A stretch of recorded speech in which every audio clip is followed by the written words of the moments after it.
Hello everyone, Professor T here, and this is the first chapter of the free course, absolutely free. And this is going to guarantee you an A star. So if you listen to everything I tell you in the course, you are guaranteed an A star, provided you work hard, of course. The first chapter is algebraic expressions. This is the easiest chapter in the whole A level, and I'm going to make sure that you understand every single concept very thoroughly. So without further ado, let's get started. I have some index laws in front of you. You might know these from A levels, GCSEs, I mean, and they're pretty self-explanatory. I'm just going to start off with one thing that if someone doesn't know, I'm going to start off with one thing if someone doesn't know that if I have something, a number like 2, and I have a power, let's say 4, what that means is that I'm multiplying 2 by itself 4 times. So this is 2 times 2 times 2 times 2 equals 16. Okay. I hope most of you knew this already. That's fine. And these are the index laws. Chances are you know them as well. But for those who don't know, I'll have to recap them. You can skip this part of the video if you already know them. So what really happens is when I multiply something, let's say 3 to the power 3, I'm trying to explain the first law. So 3 to the power 3 with, let's say, 3 to the power 2. Why am I adding the powers? Why is this adding the powers? Well, what's happening here is that what is 3 times 3? 3 to the power 3. It's 3 times 3 times 3. And what is 3 to the power 2? It's 3 times 3. And when all of them are multiplied, how many 3's do we have? 5 of them, right? So that's why the powers are getting added. And this is why we have 3 to the power 3 times 3 to the power 2 equals 3 to the power 5. This is a very basic explanation. Then what's happening here when I'm dividing?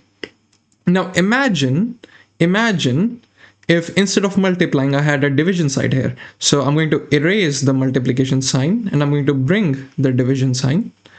What is really happening here? Try to guess. Well, one thing you could notice is that you could try to write this as a fraction. And what happens then is that we have a situation like this.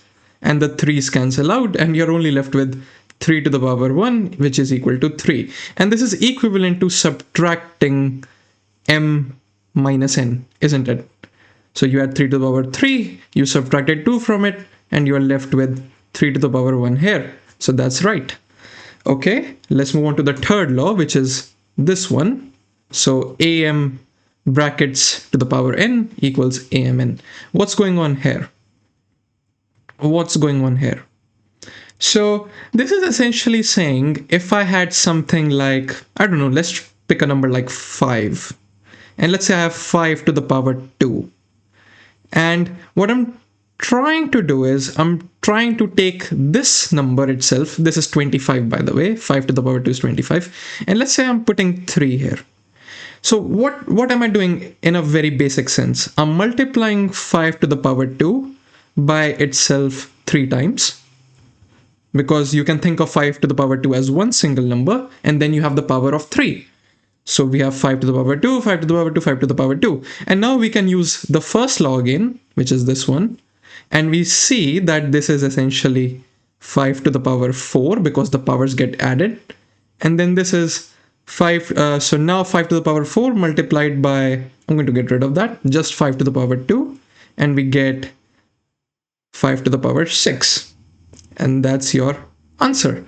So what just happened is that 2 and 3 got multiplied, and this is why it works. Hopefully pretty straightforward. This is the fourth law. And what it's really saying is that if I have two numbers like 3 and 4, I'm picking small numbers for convenience. And if I have a power, let's say 5, this is equivalent to 3 to the power 5 times 4 to the power 5. And this is very self-explanatory in one sense. So what actually is happening here is that I have 3 to the power 4. Then I have 3 to the power 4 again because I'm multiplying by it 5 times.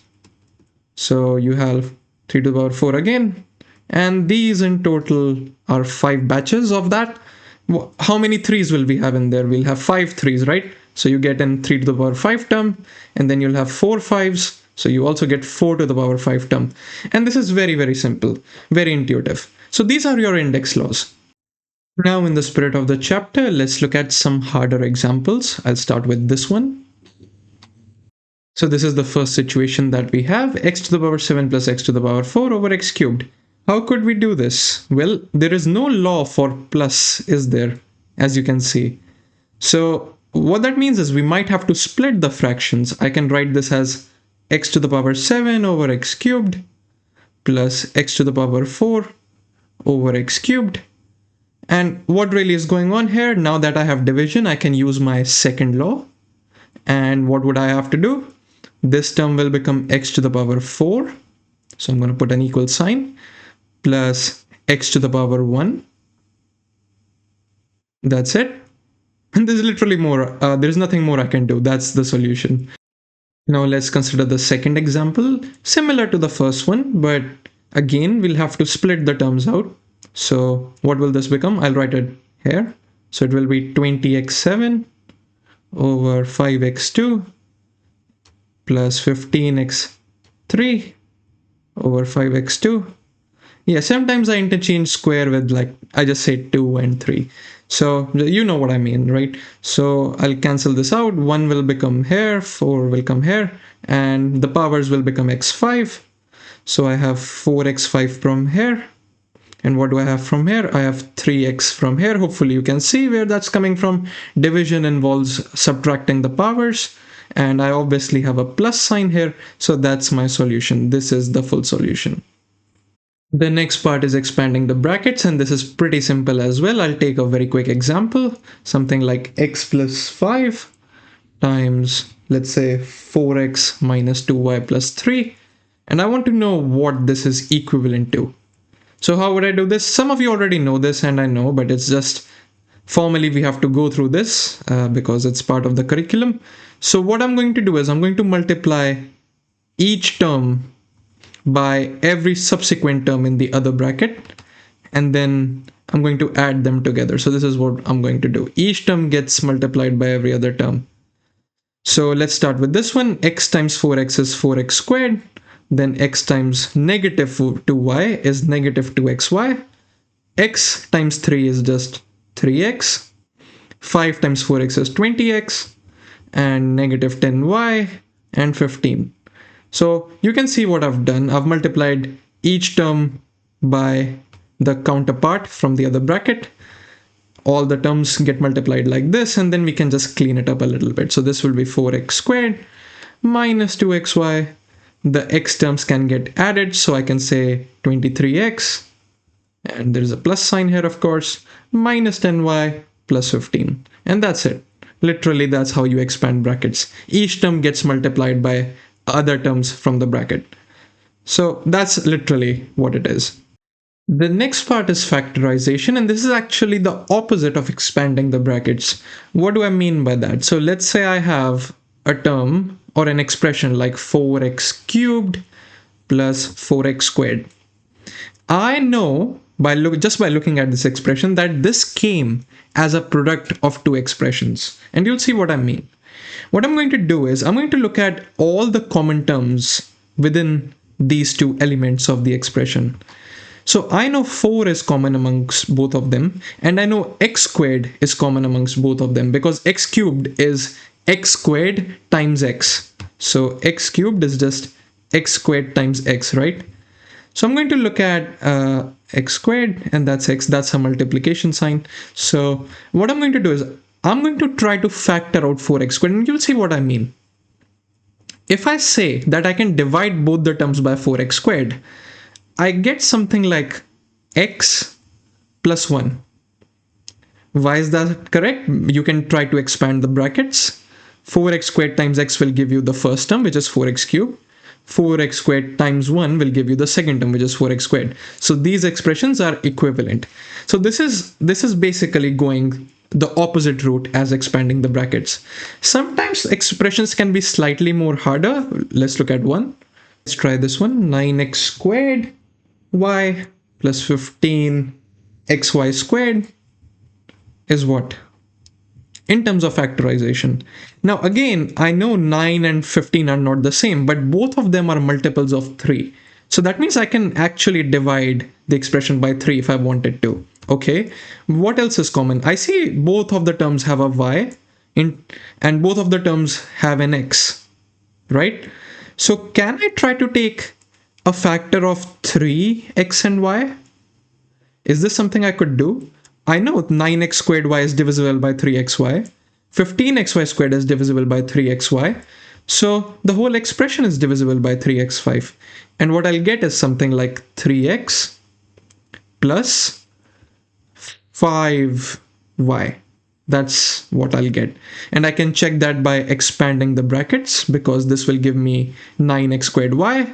That's right. This will give me 15xy squared. That's right. So this is how you factorize this one. Now, where it can get slightly trickier for you guys, if you have not seen this before, is when you have a quadratic factorization. A quadratic factorization is when you have something like this. So when you have something like x squared plus 2x plus 1. And this is not easy, right? Because 1 is just a constant and just a number in one sense. And what we have is just an x term here and an x term here. So what is this? What is going on here? Here we are going to use a method called a middle term splitting. What does middle term splitting mean? I am going to, for now, we're going to focus where there is no number here on the left of x squared. What we're going to say is that we're going to look for two numbers. We're going to look for two numbers that multiply to 1, multiply to 1, excuse me for my handwriting, and that they add to 2. They should add to the coefficient of the second term, and they should add to 2. So two numbers multiply to 1, add to 2. Well, it's pretty straightforward. I can take 1 and 1, right? 1 times 1 is 1, 1 plus 1 is 2. So then what I'm going to do is I'm going to rewrite the expression as x squared plus x plus x plus 1. And this is where something nice will happen. What will happen is I can factor out these terms and you'll see what happens. So I'm going to take x from this term and I'll get x plus 1. This is just dealing with this term, right? And I'm going to say that x plus 1 is same as 1 times x plus 1, isn't it? So I've just written this term as 1 times x plus 1. And what happens magically is that both of these terms have x plus 1 within them. So this expression is just x plus 1 squared, right? Because I take out x plus 1 from both of them. X is left here, 1 is left here. So it becomes x plus 1 times x plus 1, and it's just x plus 1 squared. You can try to expand this, and you know what the rule is. It's a squared plus 2ab, which is 2x, plus b squared, which is 1. So you'll get this, which is equivalent to the expression above. So this is called middle term splitting. And I'm going to look at a harder example, which involves subtraction, because that's a little bit trickier, but not too much, not too much. So let's look at that. Okay, so this is a slightly trickier example. This is 6. That I need to factorize this expression, the one in blue, x squared minus 5x minus 6. I need to find two numbers that add to negative 5, which is the middle number, and multiply to negative 6, which is the third number. What can I do? I can start looking at factors of 6, which are plus minus 1, 2, 3, 6. Can I see two numbers? Yes, I can. I know if I take, let's say, positive negative 6, and if I take positive 1, then these two numbers add to negative 5 and they multiply to negative 6. So what I'm going to do is I'm going to say x squared minus 6x plus x minus 6. So that's just me rewriting the expression. And now it's pretty easy to factorize. I'm going to take these two terms. I'm going to factor out x, which gives me x minus 6. And I'm going to factor out 1 from them, 1 from the other two terms, which gives me x minus 6. And then I can take out x minus 6 from both of them, which gives me x plus 1 times x minus 6. So I just divided. What I did was I took x minus 6 as a common factor. And you know, if I use the distributive property, this is the same as x times x minus 6 plus 1 times x minus x. If I were to expand the brackets, it's essentially the same thing. So this is how you do this one. Now, what if there is a coefficient here? Like, what if there was a number? There was, let's say, 6x squared or 5x squared or 56x squared. What am I going to do in that scenario? Well, let's look at that. The expression where we have a coefficient in terms of in front of x squared, which is 6. And now we are going to find two numbers which add to -11, same as before, but they should multiply to -60. So this 6 will get multiplied with -10, and we are looking for numbers that multiply to -60, add to -11. And after some thought, you're going to find these two factors, plus 4 and -15. They are the only two factors that will work here. They add to -11 and they multiply to -60. So I'm going to rewrite the expression. 6x squared, I'm going to say plus 4x minus 15x and -10. Reason I write 4x here and -15x instead of the other way around is because 15 and 10 have 5 in common. Both of them are multiples of 5, and 6 and 4 are multiples of 2. So it just makes factorization a little bit easier for me. From these two terms, I'm going to factor out 2x because both of them are divisible by 2x. And I'm going to say this is 3x plus 2. Incidentally, I'll have the same thing here. I'll have -5 and then I'll have 3x plus 2. I need to have one common bracket because it makes the things easier for us to factorize. Now what I'll do is I'll take 3x plus 2 as common, and then the last bracket will be 2x minus 5. So this is your factorization done. This is basically as far as factorization you'll have to do. Okay, maybe you could have a cubic expression, but the concepts will remain the same. When I say concepts remain the same, I don't mean that you can use the middle term splitting. For example, if I have a cubic expression like 6x cubed plus 7x squared minus 5x, here you can't do the same method here because this is not a quadratic expression. The method which I showed you in the question above was just for quadratics. This one is a bit different. It's not a quadratic yet, and there is no constant term as well. There could have been a constant term like 6. We don't have it here. I'm going to erase it for a second. What I'm going to do here is I am going to factor out x. There was an x here which I forgot. So I'm going to factor out x, and now we have a quadratic 6x squared plus 7x minus 5, and you'll factor out the quadratic using the same method as above. So you'll get an answer here. Okay. There is no special way to factorize a cubic if there was a constant term, let's say like 6, but we'll use something called factor theorem in one of the next lessons or in one of the next lectures to get to an answer to these questions. We're factorizing cubics or even fourth degree polynomials, quartics as they call them. So that would be something we could try. Factor theorem would be our best option. So we'll look at that. Alright, so now we are on the interesting bits of the chapter where we have negative and fractional indices. So I'm going to start explaining these one by one. I'm going to start with a very basic example. If, let's say, I have a to the power, let's say take a number, 4 to the power 1 over 2. 1 over 2 is your standard square root. So this is square root of 4. Of course, you could put 2. It doesn't make a difference here. This is same as square root of 4 that you write normally. And the answer is, of course, 2. Positive 2. We're not going into the negative side of it just yet. So that's what this means. But if I make this 3, so if I just erase this, then it just becomes cube root, nothing else. So if I erase this, I get my blue pen out. And 4 to the power 1 over 3 is just cube root of 4. Which would be some number. I don't know the decimal value of it. But yeah, that's literally what it is. Cube root of 4, and that was square root of 4. You could also put like 4 or 5, which would mean the 4th root of 4, the 5th root of 4. And yeah, there's nothing more than that. What that means is, what number do I multiply by itself 3 times? So let's call that number y times y times y, such that it is equal to 4. Whatever that number y is, that's your answer. So yeah, that's what we are saying. Find a number y which you multiply 3 times by itself, which is cube it, and you get 4. That's the cube root of 4. So yeah, I'm going to move on to the next one then, n over m. What is n over m saying? The rule number 2.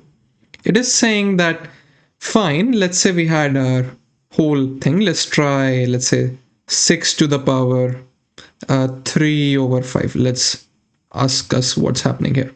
So, 3 over 5 is just 6 to the power 1 over 5 times 3, right? To the power 3, I mean. So what's happening? We are taking the fifth root. We're taking the fifth root of 6. This is not 5 outside the root. It's the fifth root. It means the fifth root of 6. And then we are just cubing it. So cube the fifth root of 6. That's what it really means. That's all it is. And you could alternatively put the 6 in the cube inside. It doesn't make a difference. They are equivalent. So this is equivalent to the fifth root of 6 cubed. They are equivalent. Alright, so that was your second rule. Now we'll move on to the third rule, which is a to the power negative m equals 1 over a to the power m. And the confusion I've seen people having is, doesn't this mean that a to the power negative m is just equals negative a to the power m? No, that's wrong. This is not, they are not equal to each other. Negative means you have to reciprocal it. So if I say a to the power negative something, so for example, if I say 5 to the power negative 1, this is saying 1 over 5 to the power 1 equals 1 over 5. So negative means you have to flip the fraction. So if I now say, let's say 3 over 4, I take a fraction and I say make it to the power negative 3. What this is saying is that I first have to flip the fraction, which is 4 over 3, and then I have to do it to the power 3. So the negative sign is now gone, only the positive number remains, and this would be 64 over 9. So this is what a to the power negative m means. So negative power. You flip it and then you do the positive power. And a to the power 0 is 1. Any number to the power 0 is 1. I think 0 to the power 0 is undefined, if I'm not mistaken. Yeah, I think 0 to the power 0 is undefined. That's the only exception. I might be wrong about this one, but nah, I think I'm right actually. Yeah, I think it's undefined. So yeah, that's this one. Let's move on to some examples. Now I'm going to take an example which I think should be sufficient to demonstrate the use of all these concepts. So the example we are going to take is cube root of 125 x to the power 6. This is not equal to 3 times square root of 125 x to the power 6. They are different. This is taking the cube root. This is 3 times the square root. They are not the same, just to clarify. So what are we going to do now? Well, let's think about this. What's going on here? It's actually not that difficult. What this expression is saying, we can equivalently write this as 125 x to the power 6, all of it to the power of third, because that's what cube root means, right? They are equivalent ways of writing this. We know this from the first law, right? So now what I can say is, I can say this is same as 125 to the power third and multiplied by x to the power 6 over 3, which is x to the power 2. So what is 125? Cube root of 125? It's just 5. What's the x to the power 6 over 3? Is just x squared. So this is your final answer. And this is how simple this is, literally. And if it was, let's say, to the power negative 1 over 3. Let's say if this was negative 1 over 3, I'm going to take it a bit down. So if I had 125 x6, this is a separate example, so I'm going to draw a line to the power negative 1 over 3. What you're doing here is really, you are first flipping the fraction, which is 1 over 125 times x to the power 6. And then you are doing the cube root of this. So then you are doing this to the power of third. So the answer would just be 1 over 5x squared. This is what would happen. there is no negative that's joining in the expression. It's just the fraction will get flipped. So this should demonstrate everything, all these laws. Not that difficult just yet. So now we are looking at surds, which is just sort of similar to what we have been looking at. It's just an expression inside a square root sign. So the first law here is that square root of ab equals root a times root b, and you probably guys know this. So for example, if I have root 15, this is same as root 5 times root 3. It just works that way. You compute it, you'll see the answer is the same. And if I have, let's say, root 15 over root 3, then that is actually same as square root of 15 over 3, which is equal to square root of 5. You can check this with the calculator, they turn out to be the same. So let's try to simplify some surds. Let's try to simplify root 12. How can we write it more simply? We can write it as root 4 times root 3. And root 4 is 2, so we can write this as 2 root 3. So this is like simplifying some surds. And how do I find this number 2? How can I find this more quickly? I need to see, is there a number which divides 12 twice? Is there any number which divides 12 twice? Well, 2 is a number, so I get 2, and then I see what's left after that. So 2 times 2 is 4. I divide 12 by 4, I'm left with 3, so it's just that. In more critical sense, it's same as saying root of 2 times 2 times 3, and 2 becomes a pair, and once the pair is taken out, it just becomes 2. So we have 2 and we have root 3, because 2 times 2 square rooted just results in 2. So we have 2 root 3. That's what you can do. Another example would be, let's say if I have root of, let's say 24. What is 24? It's 2 times 2, 4. So times 2 times 2 times 3. Now what will I have? I'll have two pairs, right? I'll have one pair, I'll have second pair which will come out. So it will be 2 times 2 times root 3, which is 4 root 3. So 2 pairs come out. Yeah? And that's literally it. If I have, let's say, a number which is square root of 7 times 5, then this is just same as 7 root 5. Because what I do is, I'm just taking this pair out. That's all that's happening. And 7 times 7 is 49. 49 times 5 is 245, if I'm not mistaken. Yeah. So this is same as the root of 245. 49 times 5 is 245. Alright, so now we're looking at rationalization. This is the last part of the chapter and probably the only interesting one. And what are we asking from the expression? We want the square root, or at least the surd, which is right here, to go away from the denominator. We are fine if it comes in the numerator, but we are not fine if it comes in the denominator. That's what it means to rationalize. So what I'm going to do is, I need to get rid of the root. The trick here is to multiply by the conjugate. Oh, that's a big word, isn't it? The conjugate of 3 plus root 2 is 3 minus root 2. So in generalization, if I have a plus root b, then its conjugate is a minus root b. That's its conjugate. So to rationalize this, you'll see a nice thing will happen. I'm going to get rid of this for a second. And I'm going to multiply both sides, numerator and denominator, by 3 minus root 2. I'm allowed to do that because it's just same as multiplying by 1.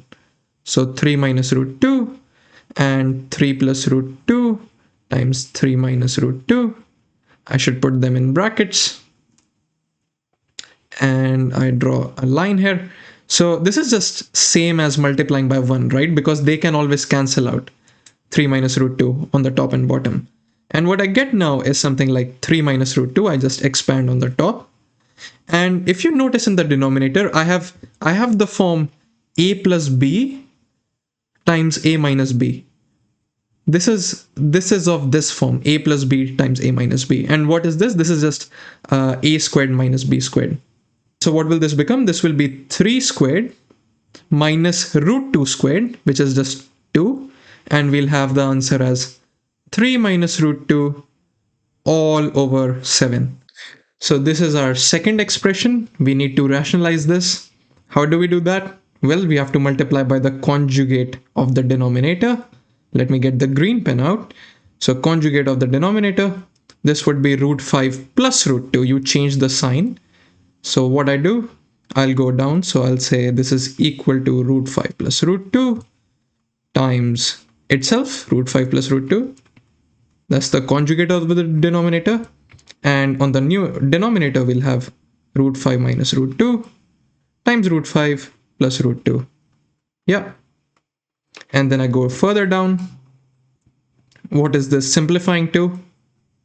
Well, let's do the denominator first. I should write more cleanly. So denominator would be square root of 5 squared, which is 5 minus root 2 squared, which is 2. The same identity. And the top would be 5 plus root 10 plus root 10 plus 2. That's just expanding the brackets. It's 7 plus 2 root 10 all over 3. That's your final answer. That's basically what rationalizing is. It's nothing more than that. So that's it for this chapter. Now what I'd like you to do is go through all the examples in the book by yourself and make sure there's not a single one you don't understand. I've given you all the concepts you need to understand all the examples, and this is absolutely crucial. There have been many times where in the exams, they just give you a textbook example. So you need to have gone through all the examples, and you have to solve the mixed exercise at least. If you were like me, I do all the questions in the book, every single one. But at the bare minimum, you need to do the examples and you need to do the mixed exercise. That's without a doubt, because they will actually test your concepts. So this is this chapter done. And I'll make a video on the next chapter soon as well. The interesting stuff is about to begin. This is literally the only simple chapter. It's actually the simplest. So I'll see you in the next video, guys. Let me know what you think about this course. Let me know if there is anything I can improve on. So thank you very much.